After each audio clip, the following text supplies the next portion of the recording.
Hello, বলো mummy, তুমি বলো। একটা রাইম বলো তো, একটা কবিতা বলো তো। নো, তুমি করো না। আম্মু তোমার নাম কি বলো তো? তোমার নাম কি? ও কখন থেকে মোবাইল দেখতেছে এগুলা? কত বয়স থেকে? 2 বছর। 2 বছর বয়স। এর আগে দেখতো না? না, তো এর আগে নর্মালি ছিল। ওর আগে নম্বর ছিল, কথাবার্তাগুলো শুনে মধ্যে একটু একটু করে বলছিল। আচ্ছা আচ্ছা, পরে 2 বছর থেকে যখন মোবাইল দেখা শুরু করছে তখন হচ্ছে এই অবস্থা। টিভির সাথে। টিভির সাথে ওকে আপনার চোখে চোখে তাকায়, চোখে চোখে তাকায় কথা চোখে চোখে তাকায় কথা বলে না, ওর মতো করে বলতে থাকে। ও ওর মধ্যে বলতে পারে, আর আমি যখন কোনো কিছু পুশ করি যে এই জিনিসটা বলো, তখন হ্যাঁ, এই জিনিসটা তখন বলে জিদ দেখায়, রাগ দেখায়। রাগ করে মানে।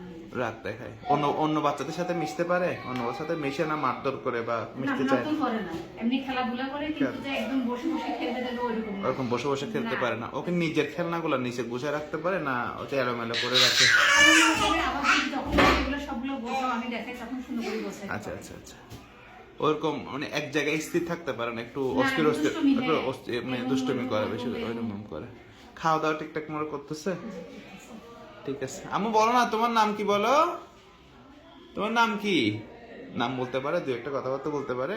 নাম কি ওই জিনিসটা বললে বলে না। এটা কি 2 বছরের সময় কয়েকটা শব্দ বলতো, এখন সেটা ভুলে গেছে নাকি প্রথম থেকেই বলতেছে না কথা? না, প্রথম থেকে বলতেছে। প্রথম থেকে বলতে হ্যাঁ। পরে এখন আগে এটা আর এলোমেলো হয়ে গেছে। বলতেছে না যে আর এখন এই যে ইংলিশ শব্দগুলো বলতেছে, এগুলো তো আপনারা শিকার নাই, কিছু কিছু ইংলিশ শব্দ কার্টুন টিভি থেকে দেখে শিখছে গেলে।